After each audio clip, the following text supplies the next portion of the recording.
오늘 찬양의 고백처럼 하나님께서도 2023년도에 남아공과 네팔과 말라기의 선교지를 통해서 하나님이 일하셨습니다. 또 하나님이 행하셨습니다.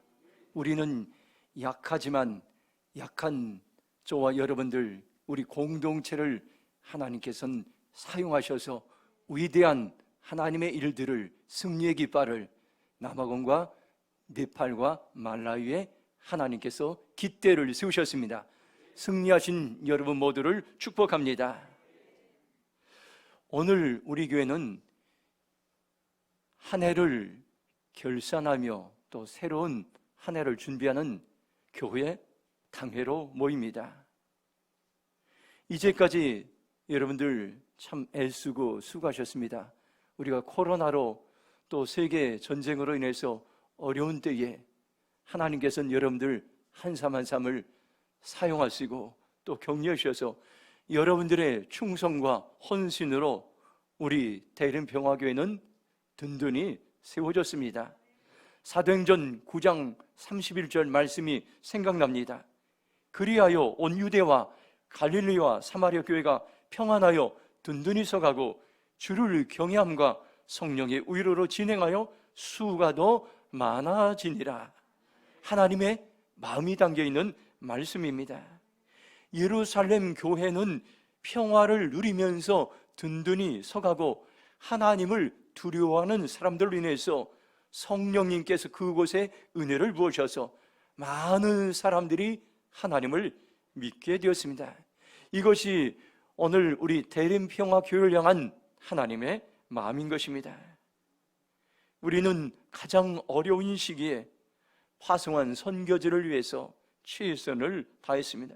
선교지 건축을 위해서 또 사역을 위해서 헌신으로 섬겼기에 선교사님들은 큰 힘이 되었습니다. 우리가 살아가기도 어려운데 매주마다 대림동에 있는 어려운 이웃들 향해서 반찬을 우리 성도들이 모여서 반찬을 나누며 그들을 향해 격려하고 위로했던 그러한 한 해였습니다. 절망하지 않고 모든 사람들이 불평하고 원망할 때에 나라와 민족의 회복과 재건을 위해서 이곳에서 여러분들 5월과 10월 달에 2달 동안 느헤미야 연합기를 통해서 나라와 민족의 재건을 위해서 우리가 함께 기도했습니다. 우리가 공동체를 세우기 위해서, 교회를 세우기 위해서, 선교지와 나라 민족을 세우기 위해서 함께 충성했던 사람들, 하나님께 오늘 여러분들을 격려하고 축복하기 원합니다. 천국에서 해같이 빛나려란 복음성과 가사가 바로 여러분들 향한 그러한 하나님의 마음입니다. 당신의 그 섬김이 천국에서 해같이 빛나리. 당신의 그 섬김이 천국에서 해같이 빛나리. 당신의 그 겸손이 천국에서 해같이 빛나리. 당신의 그 믿음이 천국에서 해같이 빛나리. 당신의 그 충성이 천국에서 해같이 빛나리. 주님이 기억하시면 조카리. 예수님 사랑으로 가득한 모습, 천사도 흠모하는 아름다운 그 모습, 천국에서 해같이 빛나리. 하나님께서는 여러분들의 충성과 헌신을 기억하시고 하나님께서는 기뻐하십니다. 여러분들의 헌신을 통해서 우리 교회는 반드시 회복될 것입니다. 회복을 넘어 부흥하는 교회로 세워질 것입니다. 이것이 우리 교회를 향한 하나님의 마음입니다. 저는 2주 전에 내년도 목회 계획을 위해서 수양관에 다녀왔습니다. 그곳에서 묵상하면서 창문을 바라보는데 그 창문 너머로 나무들이 보이면서 우리 교회를 향한 하나님의 아버지의 마음을 알게 되었습니다. 창문 너머로 앙상한 가지들만 남아있는 나무들이 보이는데 그 나무들 중간중간에 소나무들이 보였습니다. 대부분의 나무들은 이제 잎이 떨어져서 앙상한 가지만 보였어요. 죽은 나무와도 같았습니다. 하나님은 그 나무를 바라보는 저에게 대림평화 회복에 대한 사인을 주셨습니다. 한겨울의 나무는 가지만 남아있고 앙상하게 죽은 것 같지만은 장차 봄이 되면 그곳에서 순이 나고 여름에는 잎이 무성하고 가을에는 단풍이 들어 보는 사람들에게 즐거움을 줍니다. 이것이 우리 교회가 회복될 상징적인 사인으로 하나님께서 말씀하셨습니다. 하나님께서는 오늘 이 시간 우리를 통해서 선언하시고 선포하십니다. 우리 교회는 좋은 교회를 넘어서 하나님께 위대한 교회로 세우실 것입니다. 우리 교회는 좋은 교회를 넘어서 부흥의 교회로 하나님께서는 세우실 것입니다. 여러분 한 사람 한 사람이 그 주인공인데 이 일을 사명을 감당하기 위해서 오늘 하나님께서는 출애굽기의 말씀, 특별히 모세를 통해서 공동체를 세웠던 그 말씀을 우리에게 도전을 주시고 그 말씀을 우리의 심장에 새기게 하시고 다시 한번 하나님께서는 교회 공동체, 나라 공동체, 지구촌의 공동체를 세우는 일에 여러분을 부르시고 그 헌신의 자리로 우리를 초청하고 있습니다. 이 말씀이 오늘 소망의 말씀이 되길 주님의 이름으로 축원합니다. 오늘 출애굽기 18장의 말씀은 공동체를 세우기 위해서 우리가 무엇을 해야 될까? 세상에는 세우는 사람이 있는가 하면 무너뜨리는 사람이 있습니다. 그런데 모세는 공동체를 세우기 위해서 최선을 다했습니다. 모세의 장인 이드로가 모세를 방문했습니다. 모세가 하는 일을 보다가 그는 좋은 제안을 하는데 모세는 이제 이 제안이 하나님께로부터 온 것을 알고 그 제안을 받아들이고 있습니다. 한번 19절 말씀 함께 읽도록 하겠습니다. 19절, 이제 내 말을 들으라. 내가 내게 방침을 가르치리니 하나님이 너와 함께 계실지로다. 너는 하나님 앞에서 그 백성을 위하여 사건들을 하나님께 가져오며. 아멘. 첫 번째로 공동체가 세워지기 위해서는 중보 기도가 필요합니다. 이드로는 장인은 권면합니다. 백성들의 문제점과 필요를 하나님께 가지고 와서 말씀드리고 그들의 문제를 해결해 주길 하나님께 중보 기도하라고 말씀하겠습니다. 이 19절 말씀을 세번역 성경으로 보면 이제 내가 충고하는 말을 듣게 하나님이 자네와 함께 하시길 바라네. 자네는 백성의 문제를 하나님께 가지고 가서 하나님 앞에서 백성의 일을 아래게 이렇게 말씀하겠습니다. 모세는 리더로서 아침부터 저녁까지 이스라엘 백성들을 다스리는 데 최선을 다했어요. 혼자서 거의 모든 일을 이제 도맡아 했습니다. 수십만의 수백만의 사람들을 민원들을 해결했습니다. 모세는 지쳤고 탈진했습니다. 그런데 이것을 보고 공동체를 세우기 위해서 첫 번째 대안은 모세를 중보 기도하는 자리로 나아가라고 말씀했습니다. 백성들의 문제를 가지고 그것을 내가 해결하지 말고 하나님께 가지고 나가서 백성의 일을 하나님께 아뢰는 것입니다. 여기 하나님 앞에서, 이 말은 중보 기도자는 하나님 앞에 서는 것입니다. 하나님은 어떤 하나님입니까? 모든 것을 할 수 있는, 모든 일을 처리할 수 있는 능력과 지혜와 명철과 지도력을 가지고 계신 분이며 그분 앞에 문제를 가지고 나가서 모세가 하는 것은 백성들의 대변자가 되고 사건과 문제를 하나님께 내어드리는 것입니다. 그러면 모세가 그 문제를 해결하는 것이 아니라 하나님의 도우심으로 그 문제를 해결할 것이라고 말씀했습니다. 이사야 56장 7절 보면 교회가 어떤 것인가를 우리에게 말씀하고 있습니다. 내가 곧 그들을 나의 성산으로 인도하여 기도하는 내 집에 그들을 기쁘게 할 것이며 그들의 번제와 희생을 나의 제단에 기꺼이 받게 되리니 이는 내 집은 만민이 기도하는 집이라 일컬음이 될 것이라고 말씀하고 있습니다. 교회는 어떤 기능이 있습니까요? 모든 사람이 와서 기도하는 집이라고 말씀하겠습니다. 모든 사람이 모여 기도하는 것이 교회의 가장 첫 번째 중요한 사명인 것입니다. 오늘 저와 여러분들이 해야 될 일이 있습니다. 교회에서 무엇을 합니까? 바로 기도하는 것입니다. 우리가 기도할 때에 하나님은 우리 교회를 놀라운 일들을 반드시 이루실 것입니다. 우리가 기도하기 시작할 때에 하나님은 우리의 공동체를 통해서 일하기 시작할 것입니다. 하나님 우리 공동체를 통해서 이 대림동을 섬기고 나라를 섬기고 지구촌을 섬기라는 위대한 사명과 비전을 주셨습니다. 우리가 기도할 때에 하나님은 이 일들을 행할 것입니다. 우리가 살아가면서 많은 어려운 문제나 사건들을 만납니다. 공동체가 해결해야 될 여러 가지 일들을 만납니다. 그때 우리는 어떻게 반응하고 있습니까? 혹시 불평하고 원망하고 낙심하고 있습니까? 성경은 분명히 말합니다.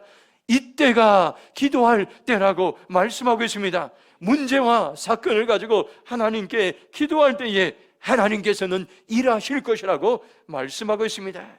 저와 여러분들 살아가면서 가장 어려운 때에 사건과 문제 앞에 낙심하는 것이 아니라 내 힘, 내 지혜, 내 방법을 내려놓고 하나님을 찾을 때인 것입니다. 이때가 기도할 때인 것입니다. 이때가 서로를 위해 중보기도할 때에 하나님께서는 일하시겠다고 우리에게 약속하시고 말씀하셨습니다. 예레미야 29장 12절 보면 너희가 내게 부르짖으며 내게 와서 기도하면 내가 너희들의 기도를 들을 것이라고 말씀하고 있습니다. 우리가 부르짖어 기도하면 하나님은 우리의 기도를 반드시 들으시고 응답하십니다. 예레미야 29장 13절 보면 너희가 온 마음으로 나를 구하면 나를 찾을 것이요 나를 만나리라 말씀하고 있습니다. 우리의 마음을 집중하는 것입니다. 마음을 세상에 빼앗기지 않고, 마음을 어려운 환경에 빼앗기지 않고, 마음을 집중해서 하나님께 가지고 나서 기도하면 하나님을 만나리라, 하나님께서 해결해 주시라 약속하시고 말씀하셨습니다. 하나님은 우리 교회를 향해 놀라운 계획을 가지고 있는데, 이 땅에 수많은 사람들이 회복을 외치고 있지만 하나님께 우리의 교회를 통해서 회복을 뛰어넘어 놀라운 부흥들을 이룰 계획들을 가지고 있습니다. 이 지역에 하나님을 알지 못해서 방황하고 절망하는 수많은 영혼들에게 하나님은 살아계십니다. 살아계신 하나님을 전하기 원하고 그들에게 소망과 희망을 선포하기 원하십니다. 내년도 표를 하나님께서 이런 마음을 주셨습니다. 영혼 구령의 열정으로 생명을 구원하는 교회. 하나님 우리에게 죽어가는 영혼들을 살리고자 하는 열정을 우리의 심령 가운데, 우리의 마음 가운데 부으실 것입니다. 이 영등포 지역에 수십만의 사람들이 있습니다. 수십만의 영혼들을 우리의 심장에 품고 우리의 가슴에 품고 그들에게 희망의 소식, 그들에게 생명을 살리는 소식을 우리를 통해서 하나님께서는 전하기 원합니다. 그 희망의 소식을 들어야 사람들이 가정의 식구들, 자녀들, 남편들, 아내들, 이웃들, 하나님을 떠난 수많은 사람들, 방황하는 사람들, 이 지역에 다문화 수많은 사람들이 이 지역에 있다는 것을 오늘 우리에게 주님께서 말씀해 주고 있습니다. 오늘 이 아침에 다시 한번 하나님께서는 우리에게 구령의 열정, 죽어가는 생명을 살리고자 하는 그 열정을 우리에게 부어줄 것입니다. 이를 위해서 우리가 할 수 있는 최선의 일은 하나님께 기도하는 것입니다. 저도 특별한 일이 없으면 새벽 3시에 일어나서 새벽 기도 5시 전까지 기도하고 있습니다. 기도가 부흥의 답입니다.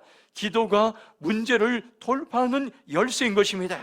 오늘 우리는 가장 어려운 시대를 살아가고 있습니다. 어려운 시대는 하나님께 기도하는 것입니다. 하나님의 능력으로 어려움을 돌파할 수 있는 놀라운 길들을 하나님께서 지금도 준비하고 있는 것을 여러분들 기억하시 바랍니다.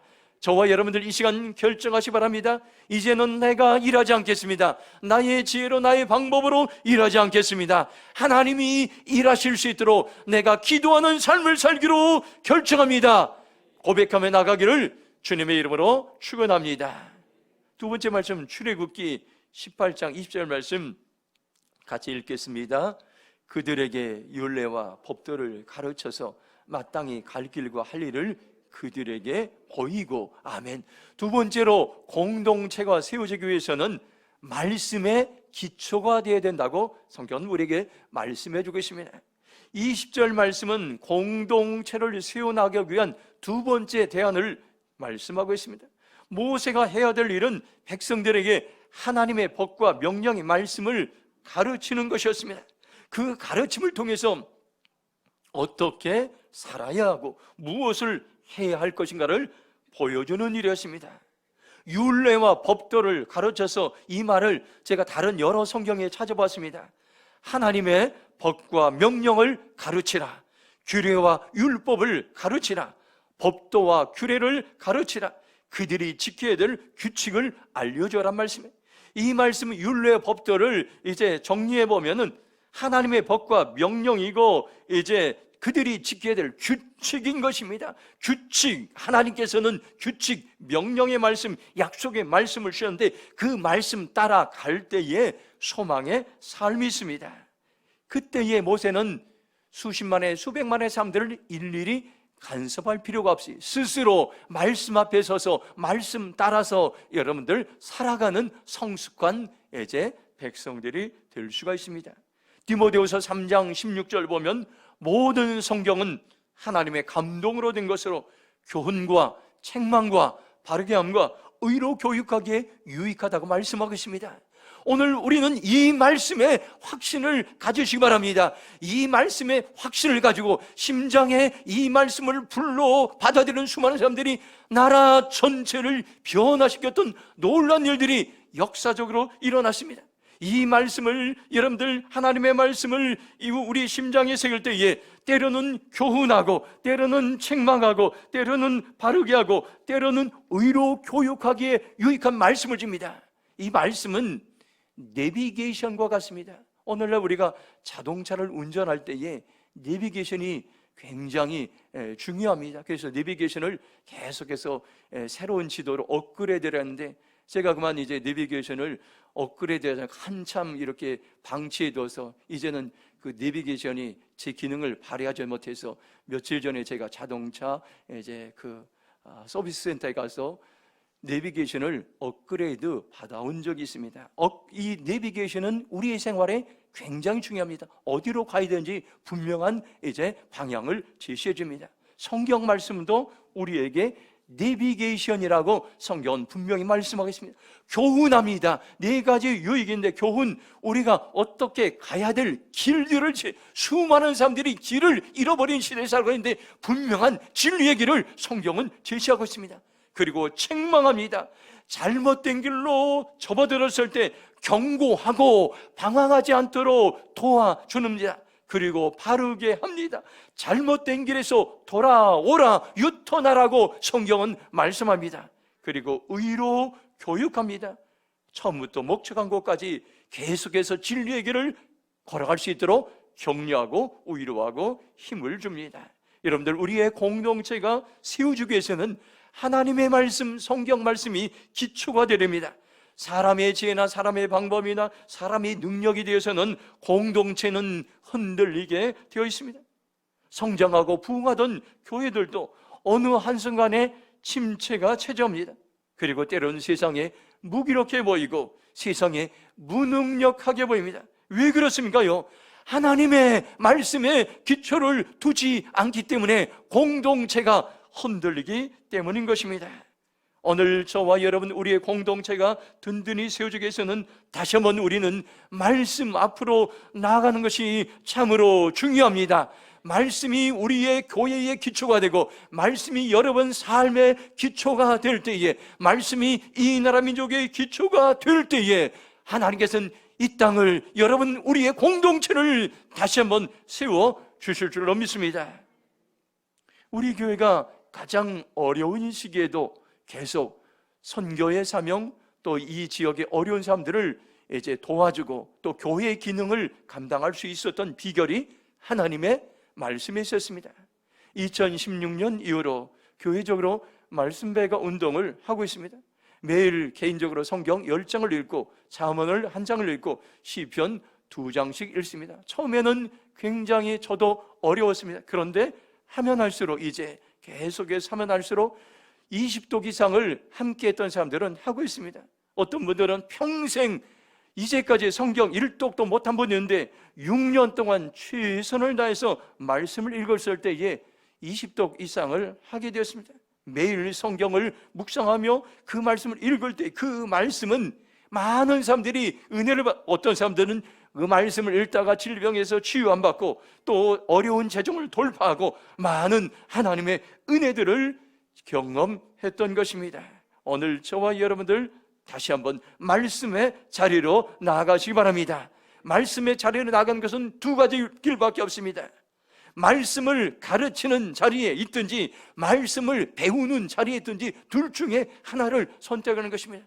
오래전에 제가 제자 훈련을 받을 때에 그 목사님은 제자 훈련에 미쳤는데 그 제자 훈련을 가르치는 상상했던 것이 말씀을 가르치는 자리에 있든지 말씀을 배우든지 둘 중에 하나를 선택하라고 그렇게 했습니다. 우리가 말씀의 기초를 세우기 위해서는 여러분들이 말씀을 배우든지 말씀을 가르치든지 둘 중에 하나 그 자리에 있을 때 우리는 말씀에 든든히 설 수가 있습니다.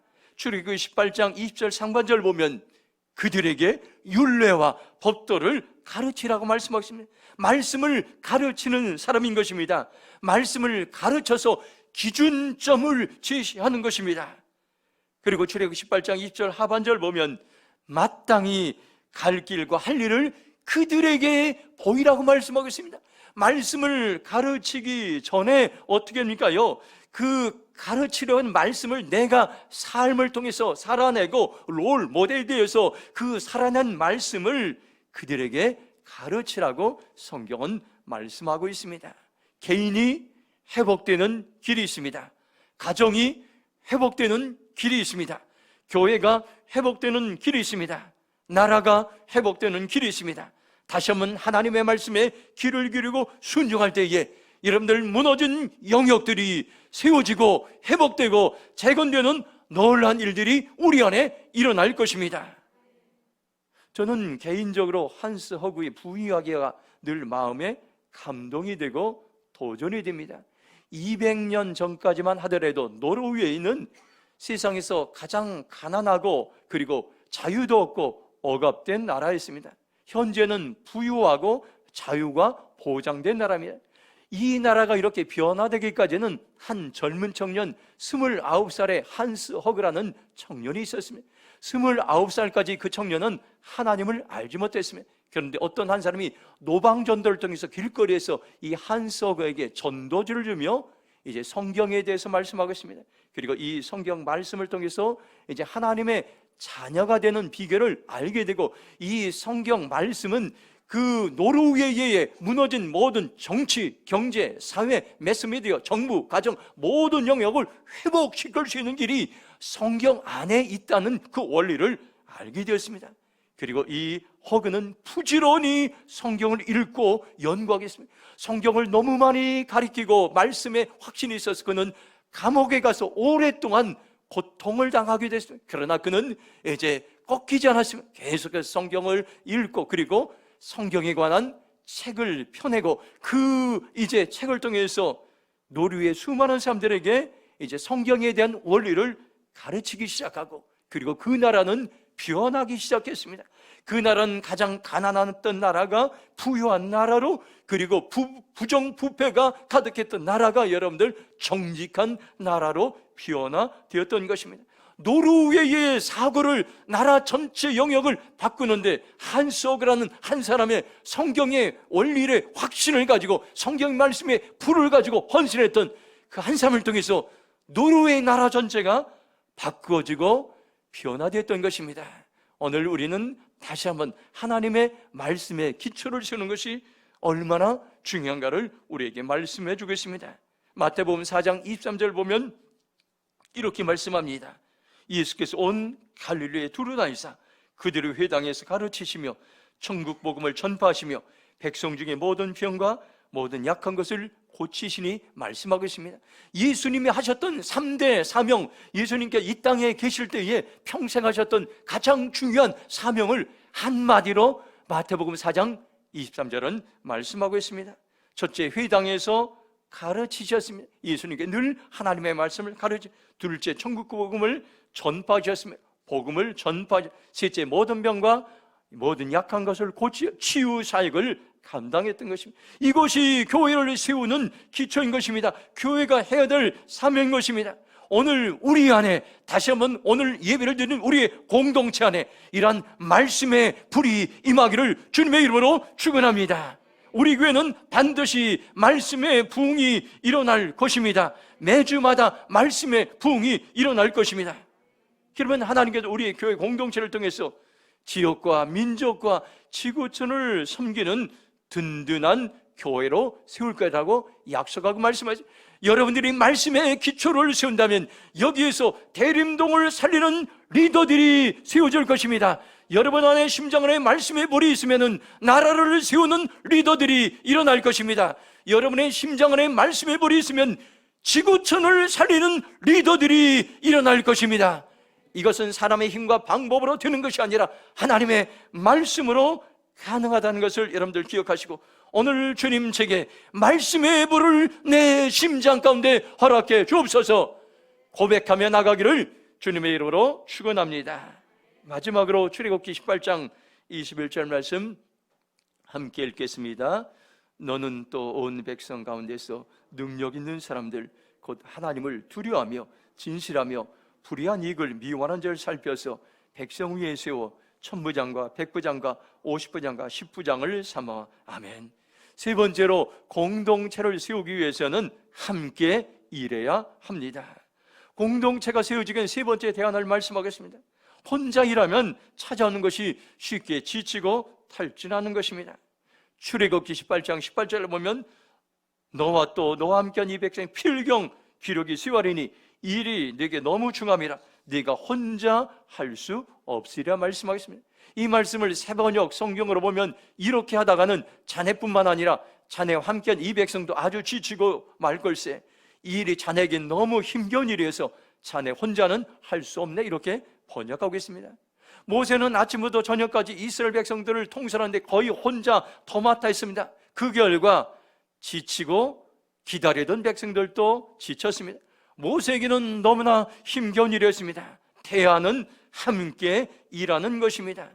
출애굽기 18장 21절을 세 번역으로 보면 또 자는 백성 가운데 능력과 덕을 갖춘 사람 곧 하나님을 두려워하며 참되어서 거짓이 없으며 부정직한 소득을 싫어하는 사람을 뽑아서 백부장 위에 세우게, 그리고 그들을 천부장과 백부장과 50부장과 10부장으로 세워서 이렇게 번역하고 있습니다.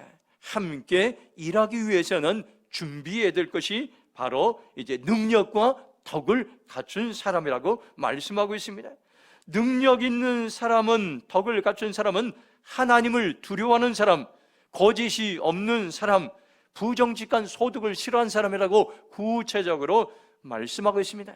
하나님께서는 이런 사람들을 지도력을 발휘할 수 있도록 지도력을 부어주셔서 함께 일하시길 원하십니다. 어떤 사람은 1000명을 리드할 수 있는 지도력을 부으실 것입니다. 어떤 사람은 100명을 리드할 수 있는 지도력을 부으실 것입니다.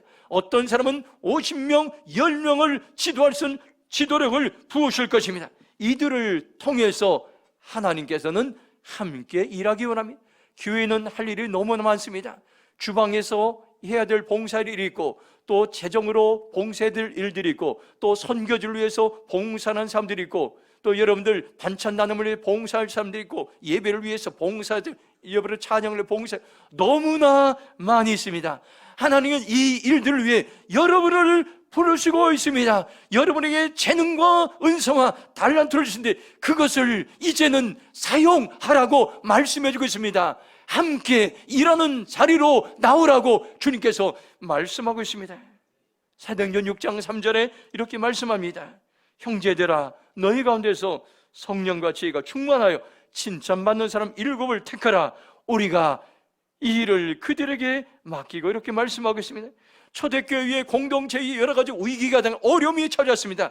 그때 그 위기를 돌파하는 길이 함께 일할 일꾼들을 세웠던 것입니다. 성령이 충만한 사람, 지혜가 충만한 사람 7 집사를 세웠을 때 그들을 통해서 교회 공동체가 다시 한번 세워지고, 사도들은 오로지 말씀을 전하고 기도하는 일에 전념하였을 때 예루살렘 교회가 부흥했던 것입니다. 사도행전 6장 7절 보면 하나님의 말씀이 점점 왕성하여 예루살렘에 있는 제자의 수가 더 심히 많아지고 허다한 제사장의 무리도 이도에 복종하니라 말씀하고 있습니다. 바로 이제 여러분들 함께 일할 때에 예루살렘 교회가 부흥하였다고 성경은 말씀하고 있습니다. 지금이 어느 때입니까요? 여러분들 함께 일할 일꾼으로 여러분들 살아갈 때이고 준비해야 되고 그 일에 우리가 동참해야 될 때인 것입니다. 하나님 그 일에 동참하는 자들에게 하나님께서 무한한 성령을 부으실 것입니다. 하나님 지혜를 부으실 것입니다. 그 일을 감당할 능력을 부으실 것입니다. 여러분들 그 일을 감당할 덕을 여러분들에게 부어 주실 것입니다. 우리가 이것을 가지고 하나님께서는 사용하기 원합니다. 함께 일할 때에 우리 교회는 엄청난 시너지가 일어날 것입니다. 하나님 우리 교회에 사명을, 엄청난 사명을 주셨습니다. 여러분들 지구촌을 섬길 수 있는 놀란 여러분들 사명을 주셨습니다. 사명은 엄청나게 큰데 이 일을 위해서 헌신할 사람들은 참으로 부족한 그러한 이제 상황 속에서 살아가고 있습니다. 어떤 분들은 여러분들 3가지, 4가지, 혼자 5가지 일을 하다가 처음에는 열심히 일을 하다가 나중엔 지쳐서 탈진하는 분들도 있습니다. 이제 여러분들 일에 하나님은 초청하기 원합니다. 여러분 한 가지 일에 하나님 내게 준 사명, 은사에 여러분 동참하기 원합니다. 하나님은 분명히 기억할 겁니다. 누가 교회를 세우기 위해 이때에 이 일에 동참했는가 하나님은 분명히 기억하실 것입니다. 훗날 저와 여러분들 하나님의 교회를 세우기 위해 저희가 이 일에 헌신했습니다. 여러분들 하나님 앞에 떳떳하게 고백하며 여러분들 그렇게 하나님께 나아갈 수 있는 저와 여러분의 삶이 되시길 바랍니다. 우리가 하나님이 주신 비전을 함께 이 시간 보기 원합니다. 그리고 그 비전을 위해 함께 격려하며 축복하기 원합니다. 그리고 그 비전을 위해 함께 헌신하게 되면 우리는 반드시 부흥할 것입니다. 회복을 넘어 부흥할 것입니다. 회복을 넘어 위대한 교회로 세워질 것입니다. 대림동을 살리고 나라를 살리고 지구촌을 살린 일들이 우리 교회를 통해서 일어나게 될 것입니다. 사랑하는 성도 여러분, 지금이 공동체를 세울 때인 것입니다. 회복을 이룰 때인 것입니다. 이 일을 위해서 오늘 이제 우리에게 주신 말씀은 교회를 세우기 위해서는 기도하는 자리로 나가라. 교회를 세우기 위해서는 말씀을 가르치고 배우는 자리로 나가라. 교회를 세우기 위해서는 함께 일하라고 말씀하고 있습니다. 오늘 이 말씀을 여러분들 함께 선포하겠습니다. 함께 입술로 선포하겠습니다. 같이 선포하겠습니다. 시작. 공동체를 세우기 위해 중보기도의 삶을 살겠습니다. 공동체를 세우기 위해 말씀의 사람으로 살아가겠습니다. 공동체를 세우기 위해 함께 일하는 삶을 살겠습니다. 그렇게 고백하며 결단하는 저와 여러분의 삶이 되길 주님의 이름으로 축원합니다. 이 시간 동성으로 기도하겠습니다. 하나님께서는 무너진 영역들, 가정, 교회, 나라, 열방, 지구촌을 보며 비판하고 원망하고 정죄하는 것이 아니라 무너진 영역을 누가 세울 것인가 주님 말씀하고 있습니다. 주님, 제가 그 일을 감당하기로 합니다. 기도의 삶을 살겠습니다. 말씀의 사람으로 살겠습니다. 함께 협력하며 그 일을 감당하기로 합니다. 주여, 내게 은혜를 부으시옵소서. 주의 일창으로 통성으로 기도하며 나가겠습니다. 주여, 아버지 하나님 감사합니다. 오늘 우리에게 소망의 말씀을 주심을 감사합니다. 약속의 말씀을 주심을 감사합니다. 명령의 말씀을 주심을 감사합니다. 아버지 하나님, 공동체를 세우기 위해 우리가 아버지의 중보기도의 삶을 살기로 결정합니다. 공동체를 세우기 위해 말씀의 삶으로 살기로 결정합니다. 공동체를 세우기 위해 함께 일하는 삶을 살기로 결정합니다. 하나님의 백성들이여 일어나라. 무너진 영역을 세우기 위해 나의 백성들이 일어나, 중보기도자들이 일어나, 말씀의 사람들이 일어나, 함께 일하는 협력의 삶대로 일어날시오다. 일어날시오다. 주여, 우리를 사용하여 주시옵소서.